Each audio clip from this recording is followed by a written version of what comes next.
ಕಾರ್ಕೋಟಕಸ್ಯ ನಾಗಸ್ಯ ದಮಯಂತ್ಯಾ ನಲಸ್ಯ ಚ ಋತುಪರ್ಣಸ್ಯ ರಾಜಋಷೇಃ ಕೀರ್ತನಂ ಕಲಿನಾಶನಂ. ಮಹಾಭಾರತದಲ್ಲಿ ವನಪರ್ವದಲ್ಲಿ ಬಂದಿರುವ ನಳನ ಉಪಾಖ್ಯಾನವನ್ನ ನಾವು ನೋಡ್ತಿದ್ದೇವೆ. ಇದು ಕಲಿನಾಶಕವಾದ ಉಪಾಖ್ಯಾನ. ಕಲಿಕಾಲದಲ್ಲಿ ವಿಶೇಷವಾಗಿ ಭಾಗವತ, ಭಾರತ ಇಂಥದನ್ನು ಕೇಳ್ತಾ ಇರಬೇಕು. ಅದರಲ್ಲಿಯೂ ದೋಷನಾಶಕವಾದ ಕಥೆಗಳನ್ನ ಮತ್ ಕೇಳ್ತಿರ್ಬೇಕು.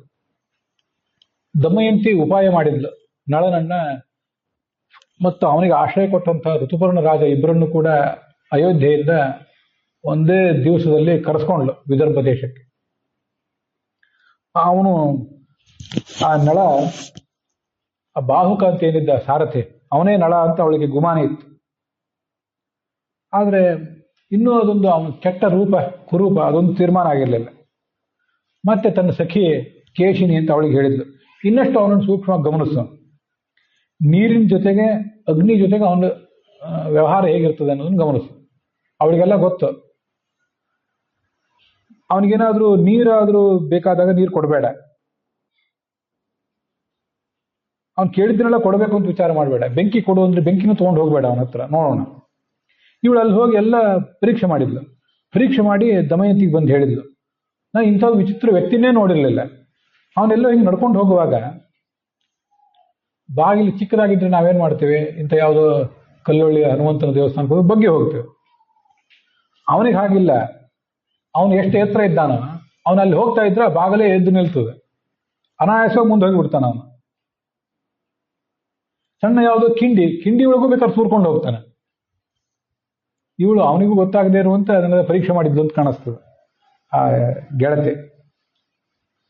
ಇನ್ನೊಂದು ವಿಚಿತ್ರ ಕೇಳು, ಋತುಪರ್ಣ ರಾಜ, ಅಯೋಧ್ಯೆ ರಾಜ ನಮಗೆ ಅತಿಥಿ.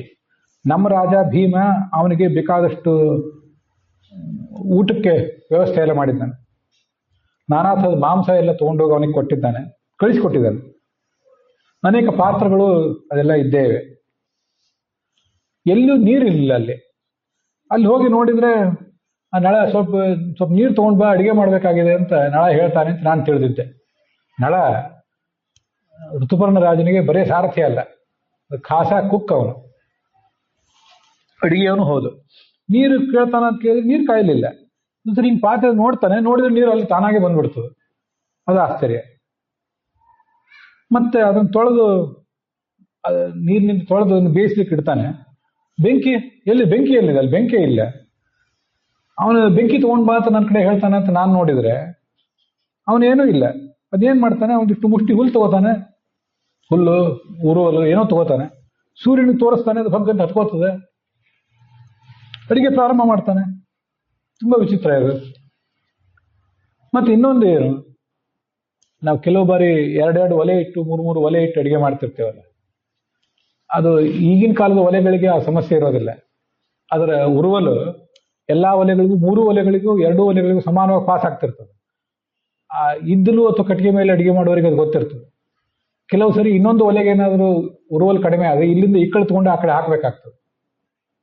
ಹೆಚ್ಚಾದ್ರೆ ಇಲ್ಲಿಂದ ಅಲ್ಲಿಂದ ಕಡಿಮೆ ಆದ್ರೆ ಅಲ್ಲಿಂದ ಇಲ್ಲಿಗೆ ತಂದು ಹಾಕ್ಬೇಕಾಗ್ತದೆ. ಅದಕ್ಕೆಲ್ಲ ನಮ್ಗೆ ಇಕ್ಕಳು ಬೇಕಾಗ್ತದೆ. ಸೌಟಾದ್ರೂ ಬೇಕು. ಅವನಿಗೆ ಅದೇನೂ ಬೇಕಾಗಿಲ್ಲ, ಕೈಯಿಂದನೇ ಹಾಕ್ತಾನೆ ಅವನ್ನೆಲ್ಲನೂ. ಅವ್ರ ಬೆಂಕಿ ಅವನಿಗೇನು ಮಾಡೋದೇ ಇಲ್ಲ. ಅವನು ಕೂತಲ್ಲೇ ನೀರು ಬರ್ತಿರ್ತದೆ. ಅವನ ಜೊತೆ ನಾನು ಅವನಿಗೆ ತಿಳಿಯದಂತೆ ಅಲ್ಲಲ್ಲಿ ನೋಡಿದೆ. ಅವನು ಅರಮನೆ ಹೂದೋಟಕ್ಕೆ ಹೋಗ್ತಾನೆ, ಹೂಗಳನ್ನು ಕಿತ್ತಾನೆ, ಹಿಂಗೆ ತಿಕ್ಕಿ ನೋಡ್ತಾನೆ. ನಾವು ತಿಕ್ಕಿ ನೋಡಿದ್ರೆ ಹೂ ಹಾಳಾಗಿ ಹೋಗ್ತದೆ. ಅವನು ಹಾಗಲ್ಲ. ಆ ಹೂವನ್ನೇನಾದ್ರೂ ಅವನು ಬಾಡಿ ಹೋಗ್ಲಿಲ್ಲ, ಅದು ಮತ್ತಷ್ಟು ವಿಕಸಿತ ಆಯ್ತು. ಇದನ್ನೆಲ್ಲ ನಿನ್ಗೆ ಹೇಳಬೇಕು ಅಂತ ಬಂದಿದ್ದೇನೆ. ದಮಯಂತಿಗೆ ಗೊತ್ತಾಯ್ತು, ಇವನು ಬಾಹುಕ ಅಂದ್ರೆ ನಳನೇ ಅಂತ ಗೊತ್ತಾಯ್ತು ಅವಳಿಗೆ. ಅದು ಭಯಾನಕವಾದ ರೂಪ, ಕುರೂಪ, ಅದೊಂದು ಇನ್ನೂ ಬಗೆಹರಿದಿರ್ಲಿಲ್ಲ. ದಮಯಂತಿ ಹೆಂಡತಿಗೆ ನಳನ ಎಲ್ಲಾ ವೈಯಕ್ತಿಕ ಸಾಮರ್ಥ್ಯಗಳೆಲ್ಲ ಗೊತ್ತು. ಅದೆಲ್ಲ ಹಿಂದೆ ಅವನಿಗೆ ಅಗ್ನಿ, ವರುಣ, ಸೂರ್ಯ ಮೊದಲಾದವರು ಕೊಟ್ಟ ವರಗಳವೆಲ್ಲ. ಅಂತ ಮಹಾ ಮಹಿಮ ಅವನು. ಇದ್ರ ಹಿಂದೆ ಒಂದು ಸಂಗತಿ ಇರ್ತದೆ. ಅದು ವಿರಾಟ ಪರ್ವದಲ್ಲಿ ಬಂದಿದೆ. ಒಬ್ಬ ಮಹಾರಾಜ, ಲೋಕ ಕಲ್ಯಾಣಕ್ಕೆ ಕಟಿಬದ್ಧನಾದಂಥ ಒಬ್ಬ ಮಹಾರಾಜ ಎಲ್ಲಿಯಾದ್ರೂ ಇದ್ರೆ ಅವನು ಎಲ್ಲಿ ಇರ್ತಾನಲ್ಲ, ಆ ಇಡೀ ಪರಿಸರ ಅಷ್ಟು ಅದ್ಭುತವಾಗಿ ಪ್ರಕಾಶಮಾನವಾಗಿರ್ತದೆ. ಬೆಳಕು ಅಂತಲ್ಲ, ತುಂಬಾ ಸುಖಕರವಾಗಿರ್ತದೆ. ಕೆಲವರು ದುಷ್ಟರ ಮನೆಗೆ ಹೋದ್ರೆ ಅಲ್ಲಿಂದ ಯಾವಾಗ ಎದ್ದು ಬಂದೇವೋ ಅಂತ ಅನಿಸ್ತಿರ್ತದೆ. ಕೆಲವು ಸಜ್ಜನರು ಲೋಕ ನಾಯಕರು ಅಂತವ್ರ ಮನೆಗೆ ಹೋದ್ರೆ ಆ ಮನೆಯಲ್ಲೇ ಒಂದು ಅದ್ಭುತವಾದ ಸೌಹಾರ್ದದ ವಾತಾವರಣ ಇರ್ತದೆ. ಯುಧಿಷ್ಠಿರ, ನಳ ಮೊದಲಾದ ರಾಜ ಇದ್ದ ಜಾಗದಲ್ಲಿ ಆ ಥರ ಇರ್ತದಂತ. ಮಹಾಭಾರತದಲ್ಲಿ ಹಾಗೆ ಬಂದಿದೆ. ಮತ್ತೆ ಶಂತನು ಅಂತ ಒಬ್ಬ ರಾಜ ಇದ್ದ. ಯುಧಿಷ್ಠಿರನ ಅಪ್ಪ ಪಾಂಡು ಮಹಾರಾಜ, ಅವನ ಅಪ್ಪ ವಿಚಿತ್ರ ವೀರ್ಯ, ಅವನಪ್ಪ ಶಂತನು ಅಂತ. ಶಂ ಅಂದ್ರೆ ಸುಖ, ತನು ಅಂದ್ರೆ ಶರೀರ. ಆ ರಾಜನ ಕಥೆ ಅಂತೂ ಇನ್ನೂ ಅದ್ಭುತ. ಅವನು ಆ ಶಂತನು ಮಹಾರಾಜ ಯಾರನ್ನಾದ್ರೂ ಕೈಯಿಂದ ಮುಟ್ಟಿದ್ರೆ, ರಾಜ ಪ್ರಜೆಯನ್ನು ಕೈಯಿಂದ ಮುಟ್ಟಿದ್ರೆ ಸಾಕು, ಅವನು ಎಲ್ಲ ದುಃಖ ಹೋಗಿಬಿಡ್ತಿತ್ತು, ಪ್ರಜೆಯ ದುಃಖ. ಇಂಥ ಮಹಾರಾಜರಿದ್ರು ನಮ್ಮ ಕಾಲದಲ್ಲಿ. ಮುದುಕರನ್ನೇನಾದ್ರೂ ಒಂದು ಕೈಯಿಂದ ತಡವಿದ್ರೆ ಅವರ ಮುಪ್ಪೆಲ್ಲ ಹೋಗಿ ಯುವಕರಾಗಿ ಬಿಡ್ತಿದ್ರು. ಇಂಥ ಶ್ರೇಷ್ಠ ಚಕ್ರವರ್ತಿಗಳಿದ್ರು. ಹೂವು ಅನ್ನೋದೊಂದು ಸಂಕೇತ ಅಷ್ಟೇ.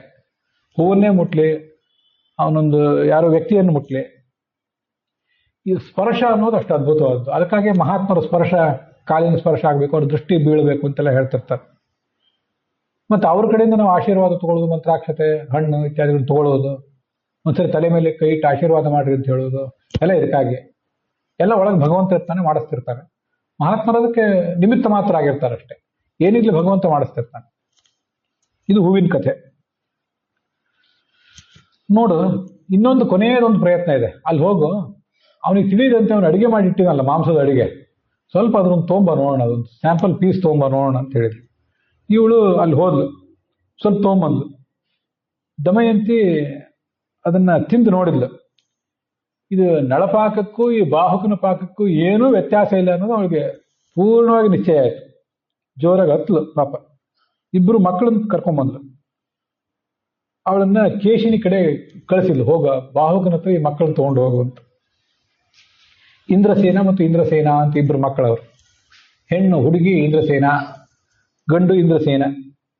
ಅದನ್ನು ಕಂಡು ಕೂಡಲೇ ಆ ಬಾಹುಕನಿಗೆ ತಡಿಲಿಕ್ಕಾಗಲಿಲ್ಲ. ಇಬ್ರು ಮಕ್ಕಳನ್ನು ಬಾಚಿ ತಬ್ಕೊಂಡ, ಮುದ್ದಿಸಿದ.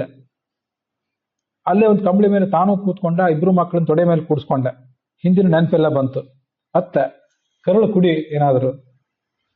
ಪಕ್ಕದ ಸಮೀಪದಲ್ಲಿ ಕೇಶಿನಿ ಇದ್ದಾಳೆ, ಅವಳು ಪರೀಕ್ಷೆಗಾಗಿ ಬಂದಿರಬಹುದು ಅನ್ನೋ ಗಮನ ಇರಲಿಲ್ಲ ಅವನಿಗೆ. ಇನ್ನೇನಾದ್ರೂ ಏನು, ಮಕ್ಕಳೇ, ಇನ್ನು ಯಾರೇನು ತಿಳಿದ್ರೇನು ಬಿಟ್ರೇನು ಅಂತ ಒಂದು ಆಲೋಚನೆ ಇದ್ದಿರಬೇಕು. ಆಮೇಲೆ ತಾನೇ ಹೇಳಿದ್ದು, ನೋಡು, ಈ ಮಕ್ಕಳನ್ನ ನೋಡಿದ್ಕೊಳ್ಳಿ ನನಗೂ ನನ್ನ ಮಕ್ಕಳು ನೆನಪಾಯ್ತು. ಇದೇ ವಯಸ್ಸಿನ ಮಕ್ಕಳು ಇದೇ ತರ ಇದ್ದಾರೆ, ಅದಕ್ಕೆ ನಾನು ಅತ್ತೆ. ನೋಡು, ಇನ್ಮೇಲೆ ಜಾಸ್ತಿ ನೀ ಇಲ್ಲಿ ಬರಬೇಡ. ಯಾಕೆಂದ್ರೆ ನೀನ್ ಮತ್ತೆ ಇಲ್ಲಿ ಬರ್ತಾ ಇದ್ರೆ ಜನ ನಿನ್ ಬಗ್ಗೆ ನನ್ನ ಬಗ್ಗೆ ಏನಾದ್ರು ಆಡ್ಕೊಳ್ಬಹುದು.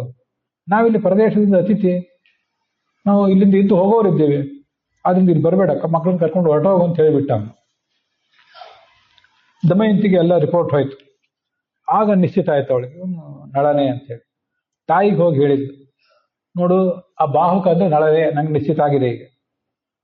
ಈಗ ಅವನು ನಮ್ಮ ಹತ್ರ ಬರಬೇಕು ಮಾತುಕತೆಗೆ. ಒಂದು ಸ್ವಲ್ಪ ಅವನನ್ನು ನಾನು ಪರೀಕ್ಷೆ ಮಾಡಬೇಕು, ಇಲ್ಲ ನಾನಾದ್ರೂ ಅಲ್ಲಿಗೆ ಹೋಗ್ಬೇಕು. ಇದಕ್ಕೆ ನೀನು ಸಮ್ಮತಿ ಕೊಡು. ತಂದೆಯವರಿಗೂ ಇದನ್ನ ಹೇಳು, ನಿನ್ನಿಷ್ಟ ಹೇಗೆ ವಿಚಾರ ಮಾಡ್ತೀಯ ಹಾಗೆ ಹೇಳಿ ಬಾ. ಕೇಶಿನಿ ಹೋಗಿ ದಮಯಂತಿ ತಾಯಿಗೆಲ್ಲ ರಿಪೋರ್ಟ್ ಹೇಳಿದ್ಲು. ಮುಂದೆ ಆ ಗಂಡ ಹೆಂಡತಿ ಇಬ್ರು ಸೇರಿ ಆಲೋಚನೆ ಮಾಡಿ ಆ ಬಾಹುಕ ಅಂತಃಪುರಕ್ಕೆ ಬರಲಿ ಅಂತ ಒಪ್ಕೊಂಡ್ರು. ಅಂತಃಪುರ ಅಂದ್ರೆ ಅದೊಂದು ದೊಡ್ಡದೊಂದು ಬಿಲ್ಡಿಂಗ್ ಇರ್ತದೆ. ಅದರಲ್ಲಿ ಸ್ತ್ರೀಯರ ಖಾಸಾ ಕೋಣೆಗೆ ಅವನು ಹೋಗೋಂಗೆ ಇರೋದಿಲ್ಲ, ಆ ಥರ ಅರ್ಥ ಅಲ್ಲ ಅದಕ್ಕೆ. ಹೊರಗಿನ ಒಂದು ಸಿಟ್ಔಟ್ ಎಲ್ಲ ಇರ್ತಾವ, ಅಂತ ಪರಿಸರ. ಇಬ್ರು ಏಕಾಂತದಲ್ಲಿ ಕೂತ್ ಮಾತಾಡ್ಲಿಕ್ಕೆ. ಅವನನ್ನ ದಮಯಂತಿಯನ್ನು ಅಂತಃಪುರಕ್ಕೆ ಕರ್ಕೊಂಡು ಹೋದ್ಲು. ದಮಯಂತಿ ಬಾಹುಕನ್ನು ನೋಡಿದ್ಲು. ಅವಳು ತಪಸ್ವಿನಿ ಥರ ಒಂದು ಕಾಷಾಯ ಬಟ್ಟೆ ಉಟ್ಟು ಋಷಿಕುಮಾರಿ ಥರ ಇದ್ಲು. ಆಭರಣ ಇಲ್ಲ, ಅಲಂಕಾರ ಇಲ್ಲ, ಹಾಗೆ ಇರಬೇಕು ಅಂತ. ಗಂಡ ಇಲ್ಲದೆ ಇದ್ದಾಗ, ಸಮೀಪ ಇಲ್ಲದೆ ಇದ್ದಾಗ ಆ ಥರ ಇರಬೇಕು ಅಂತ ಒಂದು ಸಂಪ್ರದಾಯ. ನೋಡು ಬಾಹುಕ, ನೀ ಎಲ್ಲಿಯಾದ್ರೂ ಇದನ್ನು ಕೇಳಿದೀಯಾ? ಒಬ್ಬ ಗಂಡ ಹೆಂಡತಿಯನ್ನ ಹಿಂಗೆ ನಡುವೆ ಎಲ್ಲಿಯಾದ್ರೂ ಕೈ ಬಿಟ್ಟು ಹೋಗೋದು ನೋಡಿದ್ಯಾ ಎಲ್ಲಿಯಾದ್ರೂ? ನಾನೊಬ್ಬನಂತೂ ನಳನ್ ಬಿಟ್ಟು ಎಲ್ಲೂ ನೋಡಿಲ್ಲ ಇಂಥ ಘಟನೆ. ನೀ ಎಲ್ಲಾದ್ರೂ ನೋಡಿದ್ದೀಯಾ? ನಾನು ಆ ನಳನಿಗೆ ವಿಧೇಯ ಪತ್ನಿ ಆಗಿರ್ಲಿಲ್ಲೇನು? ಮಕ್ಕಳ ತಾಯಿ ಅಲ್ಲೇನು ನಾನು? ಅವನಿಗೆ ಸೇವಾ ಮಾಡ್ಲಿಕ್ಕೆ ಎಲ್ಲಾದ್ರೂ ಚ್ಯುತಿ ಮಾಡಿದ್ನ? ದೇವತೆಗಳ ಸಮ್ಮುಖದಲ್ಲಿ ಮದುವೆ ಆಗಿರ್ಲಿಲ್ಲೇನು? ಆ ನಳನಿಗೆ ನನ್ನನ್ನು ಅರಣ್ಯದಲ್ಲಿ ಬಿಟ್ಟು ಹೋಗುವಾಗ ಏನೂ ಮನಸ್ಸಿಗೆ ವ್ಯಥೆ ಆಗ್ಲಿಲ್ವಾ? ನೀನು ಹೋಗ್ಲಿಲ್ವಾ ಅಂತ ಕೇಳಲಿಲ್ಲ ಅವರು. ನಳ ಹೋದ್ನಲ್ಲ, ಅವನಿಗೆ ನೋವಾಗ್ಲಿಲ್ವಾ ಅಂತ ಕೇಳಿದ್ರು. ಇವನೇನೋ ನಳನ ವಕೀಲ ಅನ್ನೋ ಥರ, ಬಾಹುಕ ಅಂದ್ರೆ ನಳನ ವಕೀಲ ಇದ್ದಿರ್ಬೇಕು ಅನ್ನೋ ಥರ ಮಾತಾಡಿದ್ರು. ಅವಳಿಗೂ ಸಂಕಟ ಆಯ್ತು. ಅದ್ರ ಕೊನೆಯ ಒಂದು ಸಂಶಯ ಪರಿಹಾರ ಮಾಡ್ಕೋಬೇಕಲ್ಲ, ಅವನೇ ನಳ ಹೌದು ಅಲ್ಲ, ಅವನೊಳಗೆ ನಳ ಆಗಿಲ್ದೆ ಹೋದ್ರೆ ಅದು ಪರಪುರುಷನ್ಗೆ ಆ ಥರ ನೀನೇ ನಳ ಅಂತದ್ದು ದೋಷ ಆಗ್ತದೆ, ಸ್ತ್ರೀ ದೃಷ್ಟಿಯಿಂದ ಅದು ದೋಷ.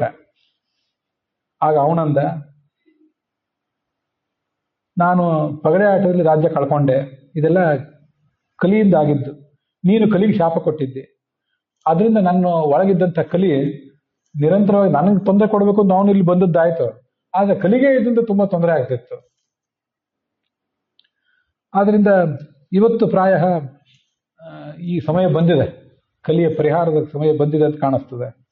ಅದಕ್ಕಾಗಿ ನನಗೆ ಇವತ್ತು ನಿನ್ನೆನ ಆ ಕಲಿಯ ದೋಷ ಪರಿಹಾರ ಆಗಿದೆ. ಗಣಿತ ವಿಜ್ಞಾನ ಕಲ್ತನಲ್ಲ ಇವನು ಋತುಪರ್ಣನಿಂದ. ಅಲ್ಲೊಂದು ಸಂಗತಿ ನಾನು ಹೇಳಬೇಕಾಗಿತ್ತು, ನೆನಪಾಗ್ಲಿಲ್ಲ. ಗಣಿತ ಅಂದ್ರೆ 2+2 = 4, 2 × 2 4, ಅದು ಗಣಿತ ವಿದ್ಯೆ ಅಲ್ಲ. ಅದನ್ನ ಕಲಿಸ್ಲಿಕ್ಕೆ ಋತುಪರ್ಣ ಬೇಕಾಗಿಲ್ಲ.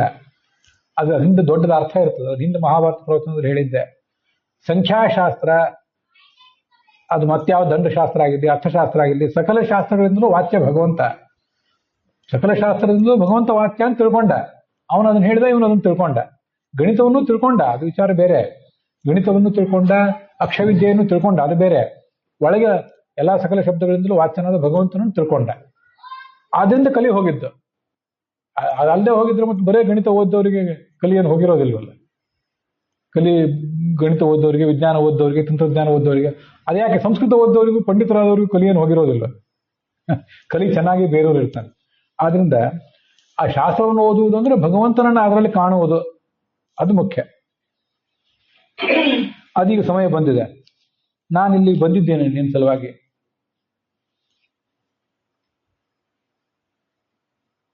ಈಗ ನಾನೊಂದು ನಿನ್ನ ಪ್ರಶ್ನೆ ಕೇಳಬೇಕು. ನೀನು ನನ್ನನ್ನು ತರಾಟೆಗೆ ತಗೊಂಡಿದೆಯಲ್ಲ, ಸ್ವಯಂವರ ಮಾಡ್ಕೋತೀನಿ ಅಂತ ಹೊರಟಿಯಲ್ಲ, ಇದು ನಿನಗೆ ಯೋಗ್ಯವಾ? ಇವನು ಇದನ್ನು ಕೇಳ್ತಾನೆ ಅಂತ ಅವಳಿಗೂ ಗೊತ್ತಿತ್ತು. ಆಗ ಅವಳಂದು, ಇದು ಸ್ವಯಂವರ ನಾನು ಏರ್ಪಡಿಸಿದ್ದು ನಿನ್ನನ್ನು ಇಲ್ಲಿ ಕರೆಸಬೇಕು ಅಂತಲೇ ಒಂದು ಶ್ಲೋಕವನ್ನು ನಾನು ಒಬ್ಬ ಬ್ರಾಹ್ಮಣ ಅಂತ ಹೇಳಿ ಕಳಿಸಿದ್ದೆ. ಆ ಬ್ರಾಹ್ಮಣ ನಿನಗೆ ಅದನ್ನು ಹೇಳಿ ಬಂದಿದ್ದ. ಆದ್ರಿಂದ ಆವಾಗ ನೀನು ಆ ಶ್ಲೋಕ ಕೇಳಿ ಹತ್ತಿದ್ದೆ, ಅದೊಂದು ಉತ್ತರನೂ ಕೊಟ್ಟಿದ್ದಿ. ನನಗೆ ಅದೆಲ್ಲ ನೆನಪಿದೆ. 100 ಯೋಜನ ದೂರವನ್ನ ಅಷ್ಟು ಅನಾಯಾಸವಾಗಿ ದಾಟಿ ಬಂದಿದ್ದಿ. ಇದೆಲ್ಲ ನಿನ್ನನ್ನು ಕರೆಸ್ಕೊಳ್ಳಿಕ್ಕಾಗಿ ಮಾಡಿದ ಉಪಾಯ ಹೊರತು ನಾನೇನು ಸ್ವಯಂವರ ಮಾಡ್ಕೋಬೇಕು ಅಂತ ಮಾಡಿರಲಿಲ್ಲ. ನಿನ್ನ ಕಾಲು ಮುಟ್ಟಿ ಪ್ರಮಾಣ ಮಾಡಿ ಹೇಳ್ತೇನೆ, ನನ್ನ ಶರೀರ, ಮಾತು, ಮನಸ್ಸು ಎಲ್ಲವೂ ನಿನಗೆ ಎಂದೂ ಅಪಚಾರ ಮಾಡಿಲ್ಲ. ನಾನೇನಾದರೂ ನಿನ್ನ ವಿಷಯದಲ್ಲಿ ಅಪಚಾರ ಮಾಡಿದ್ರೆ ಭಗವಂತ ನನ್ನನ್ನ ಈ ವಾಯು ಅಂತ ಹೇಳ್ತಾಳು, ಲೋಕಸಾಕ್ಷಿ ಸದಾಗತಿ, ಹೇ ಮುಖ್ಯ ಪ್ರಾಣ, ನನಗೊಂದು ಬುದ್ಧಿ ಕಲಿಸಲಿ. ನನ್ನ ಪ್ರಾಣನ ಇವತ್ತು ಕರ್ಕೊಂಡು ಹೋಗ್ಬಿಡ್ಲ, ನಾನು ಆನ್ ದ ಸ್ಪಾಟ್ ನಾನು ಸಾಯಲಿ ನಿನ್ಗೆ ಅಪಚಾರ ಮಾಡಿದ್ರೆ. ಚಂದ್ರ ಎಲ್ಲರ ಹೃದಯದಲ್ಲಿದ್ದಾನೆ. ಚಂದ್ರ ಮನಸ್ಸಿನ ದೇವತೆ ಅಂತ ಇದನ್ನೆಲ್ಲ ಹೇಳುವುದಾದ್ರೆ, ಸರ್ವಮೂಲವನ್ನು ಆಧರಿಸಿ ಹೇಳುವುದಾದ್ರೆ ಇದು ಇನ್ನೂ ವಿಸ್ತಾರ ಆಗ್ತದೆ. ಚಂದ್ರ ಮನಸ್ಸಿನ ದೇವತೆ ಅಷ್ಟೇ ಸೂಕ್ಷ್ಮವಾಗಿ ಹೇಳಿದ್ದೇನೆ. ಸೂರ್ಯ ಬರೇ ಕಣ್ಣಿನ ದೇವತೆ. ಸೂರ್ಯ ಚಂದ್ರರಿಬ್ಬರು ಕಣ್ಣಿನ ದೇವತೆಗಳು, ಚಂದ್ರ ಮನಸ್ಸಿನ ದೇವತೆ. ಆ ಚಂದ್ರ ನನ್ನನ್ನ, ಹೃದಯದಲ್ಲಿರುವ ಚಂದ್ರ ನನ್ನನ್ನು ಪ್ರಾಣನೇ ತಗೊಂಡು ಹೋಗಲಿ. ಆದ್ರಿಂದ ಈ ಪ್ರಾಣ, ಚಂದ್ರ, ವಾಯು, ಸೂರ್ಯ ಇವರೆಲ್ಲರೂ ಇವತ್ತು ನನ್ನನ್ನು ಘೋಷಿಸಲಿ, ನಾನು ಪವಿತ್ರಳೊಂದು ಘೋಷಿಸಲಿ. ಇದು ಅಗ್ನಿ ಪರೀಕ್ಷೆ ಅಲ್ಲ, ಸೂರ್ಯ ಪರೀಕ್ಷೆ, ಪ್ರಾಣ ಪರೀಕ್ಷೆ. ಸೀತೆಗಾಗಿದ್ದು ಬರೀ ಅಗ್ನಿ ಪರೀಕ್ಷೆ, ಇದೊಂದು ಬೇರೆ ಪರೀಕ್ಷೆ. ಆವಾಗ ಸರ್ವಸಾಕ್ಷಿಯಾದ ವಾಯು ಅಲ್ಲಿ ನಿಂತ್ಕೊಂಡು ಹೇಳಿದ, ನಳ, ನೀನೇನು ವಿಚಾರ ಮಾಡಬೇಕಾಗಿಲ್ಲ, ಇವಳೆಂದೂ ತಪ್ಪು ಮಾಡಿಲ್ಲ.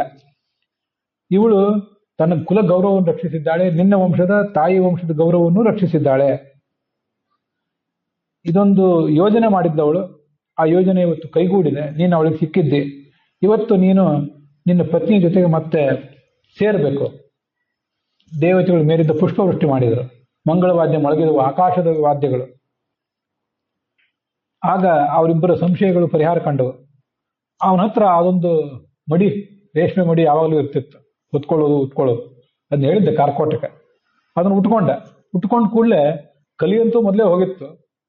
ಈಗ ಉಟ್ಕೊಂಡ ಕೂಡಲೇ ನಳನ ಸುಂದರ ರೂಪ ಬಂತು. ಅವನು ಕನಕ ಆಭರಣ ಇತ್ಯಾದಿಗಳನ್ನು ಹೊರಗಡೆಯಿಂದ ಯಾರು ತಂದು ಕೊಡಬೇಕಾಗಿರ್ಲಿಲ್ಲ ಅವನಿಗೆ. ಆ ರೂಪ ಬರುವಾಗ ಅವೆಲ್ಲ ಬಂದೇ ಬಿಡ್ತು, ಆಭರಣ, ಪೀತಾಂಬರ ಇತ್ಯಾದಿ. ಅವನನ್ನ ಆಕೆ ಬಾಚಿ ತಂದ್ಕೊಂಡು ಹತ್ತು. ಮಕ್ಕಳು ಅಲ್ಲಿಗೆ ಬಂದರು. 3 ವರ್ಷ ಕಾಲ ಹೀಗೆ ನಿರಂತರವಾದ ವೇದನೆ ಅವರಿಬ್ಬರು ಅನುಭವಿಸಿದ್ರು. ಎಷ್ಟೋ ಹೊತ್ತಿನ ತನಕ ಹಾಗೆ ಗಾಢಾಲಿಂಗನದಲ್ಲಿ ಉಳಿದ್ಬಿಟ್ರು ದಂಪತಿಗಳು. ನಡೆದ ವಿಷಯ ಎಲ್ಲ ನಳನ ಅತ್ತೆ ಮಾವಂದರಿಗೆ ಗೊತ್ತಾಯ್ತು.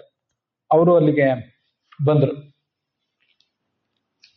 ಪರಸ್ಪರ ಈಗ ಸುಖದ ಕಳಿಗೆ ಬಂದಿದ್ದರಿಂದ ನಂಗೆ ಅರಣ್ಯದಲ್ಲಿ ಕಷ್ಟ ಆಯ್ತು, ಈ ಕಷ್ಟ ಆಯ್ತು ಅಂತ ಆವಾಗ ಹೇಳಿದ ಕಷ್ಟಗಳೆಲ್ಲ ಈಗ ಸುಖ ಆಗಿ ಪರಿಣಮಿಸಿದವು.